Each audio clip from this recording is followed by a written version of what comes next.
શરૂઆત સુરતમાં પત્નીની નજર સામે પતિને આતંકીઓએ ગોળી ધરવી દીધી હોવાની વાત પત્નીએ કરી। મૃતકના દીકરા પત્નીની વાત સાંભળી ધ્રુજી જશો। જમ્મુ કાશ્મીરના પહલગામમાં થયેલ આતંકી હુમલામાં મૃત્યુ પામેલ ત્રણેય ગુજરાતીના અંતિમ સંસ્કાર કરાયા। જ્યારે મૃતકોના મૃતદેહ વતન પહોંચ્યા તો ગામ હિબકે ચડ્યું હતું।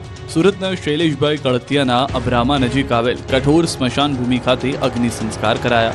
પરિવારજનોનું હૈયાફાટ રુદન જોવા મળ્યું। ચાર બહેનોએ એકના એક ભાઈને ગુમાવ્યો છે।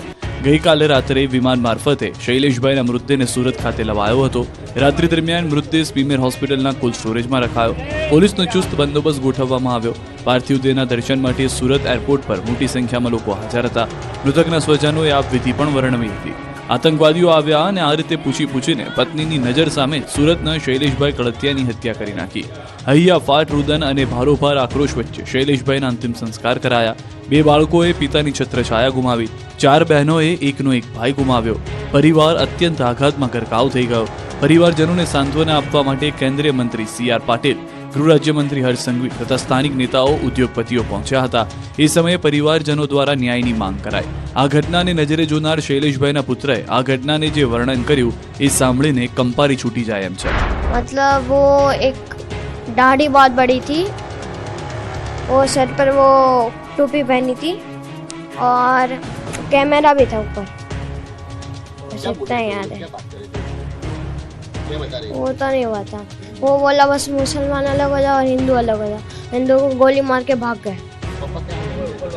हाँ, रूम नहीं, उधर ही थे।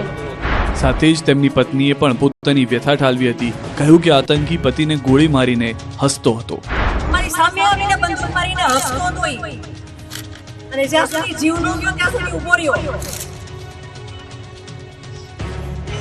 હિન્દુને મુસલમાનને અલગ કર્યા, મુસલમાનને કાંઈ ન કર્યું। જેટલા હિન્દુ પુરુષ હતા બધાને ગોળી મારી દીધી। બધાને એવડા છોકરા હતા, ઊભો હસતો હતો। જ્યાં સુધી જીવ ન ગયો ત્યાં સુધી ઊભો હસતો હતો। બીજી તરફ આતંકી હુમલામાં જીવ ગુમાવનાર શૈલેષભાઈ કળતિયાના સંતાનોના ભણતરની જવાબદારી સુરતના આશાદીપ સ્કૂલના ટ્રસ્ટીએ ઉપાડવાની જાહેરાત કરી છે। ટ્રસ્ટી દિનેશભાઈ નાવડિયાએ ન્યૂઝ 18 સાથેની વાતચીતમાં આ જાહેરાત કરી।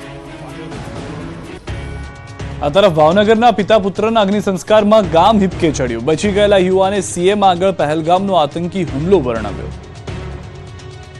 જમ્મુ કાશ્મીરના પહલગામમાં આતંકી હુમલામાં 3 ગુજરાતીના મોત થતા ગામમાં મૃતદેહ પહોંચ્યા હતા। ભાવનગરના પણ પિતા પુત્રના મોત બાદ અગ્નિ સંસ્કાર કરાતા ગામ હિબકે ચડ્યું હતું।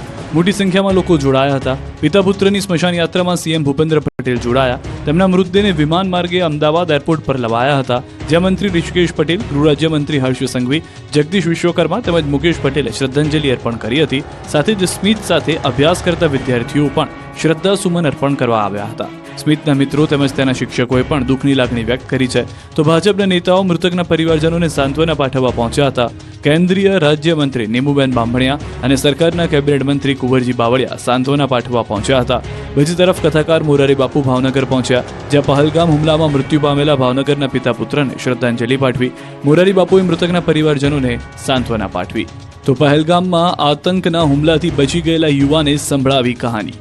સ્મિતના કૌટુંબિક ભાઈ સાર્થક સાથે મુખ્યમંત્રીએ વાતચીત કરી। તે સમયે સ્થિતિ જાણી દુર્ઘટનામાં હાજર સાર્થકે મુખ્યમંત્રી આગળ આખી ઘટના વર્ણવી હતી। સાંભળો। બધાને મારવા માંડાઈ એટલે અમને એમ થયું કે આતંકવાદી આવી ગયા છે, એટલે અમે એમાં આર્મીની સેફટી નહોતી એટલે અમે પછી ભાગવા માંડ્યા બધા। એટલે બધા ભાગતા હતા એટલે અમે તો હું તો ઘડી ઊભો રહ્યો એટલે મને કાંઈ ખબર નહોતી પડતી। પછી બધા ક્લીન થઈ ગયું ગ્રાઉન્ડ એટલે પછી હું ભાગ્યો। મને એમ થયું કે હવે ભાગવા જેવું છે એટલે હું ને મારા ફુવાની બધા ભાગતા હતા। તો એમાં કોકે કીધું સૂઈ જાવ એમ, તો વાગે નહીં ગોળ્યું। તો મારા ફુવા સુવા જતા હતા ત્યાં એને ગોળી વાગી ગઈ। આ તરફ સુરત અને મોરબીમાં પણ જોવા મળ્યો વિરોધ। આતંકી હુમલાને લઈને દેશભરમાં ગુસ્સો છે, ત્યારે સુરતના લોકોમાં પણ આક્રોશ જોવા મળ્યો। સુરત જિલ્લાના બારડોલીમાં પણ જોવા મળ્યા આકરા પડઘા। બારડોલી ખાતે હિન્દુ સંગઠનો દ્વારા આતંકીઓનું પુતળા દહન કરી ઉગ્ર વિરોધ કરાયો। બારડોલીના રાજમાર્ગ પર મુડીટ સર્કલ પાસે વિરોધ કરાયો। આતંકવાદીઓ સામે કડક પગલાં ભરવા હિન્દુ સંગઠનોની સરકાર સમક્ષ માંગ છે। તો શુક્રવારે મોરબીની બજારો અડધો દિવસ બંધ રહેશે। કાશ્મીરમાં ધર્મ પૂછીને થયેલી હત્યાઓના વિરોધમાં મૌન રેલી નીકળશે। શહેરના મુખ્ય માર્ગો પર હિન્દુ સંગઠનો, વેપારીઓ, વિવિધ એસોસિએશનને સમર્થન આપ્યું।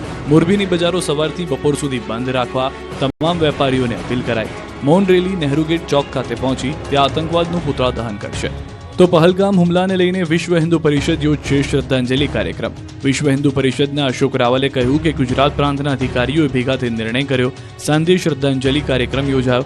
શાંતિ ન દોહળાય તે માટે વીએચપી દ્વારા બંધનું એલાન રદ કરાયું. વેપારીઓ સ્વયંભૂ બંધ પાળી શકે છે.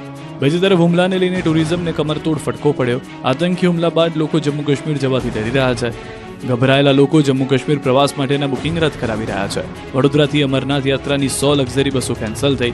એક પણ બસ અમરનાથ નહીં જાય. બુકિંગ કરાવનાર લોકોની ઈચ્છા હશે અને સરકાર કોઈ વ્યવસ્થા કરે તો જ ટૂર ઉપડશે. બુકિંગ રદ કરાવનારને કોઈ ચાર્જ કાપ્યા વગર રિફંડ આપવાની ટ્રાવેલ સંચાલકોની તૈયારી છે.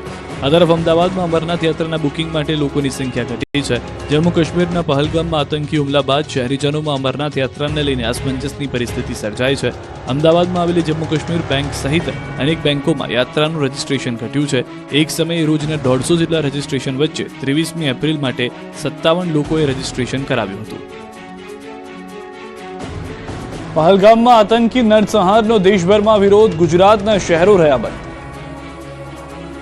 જમ્મુ કાશ્મીરના પહલગામમાં આતંકી નરસંહાર બાદ દેશભરમાં વિરોધ ફાટી નીકળ્યો છે, ત્યારે ગુજરાતમાં પણ વિરોધ જોવા મળ્યો.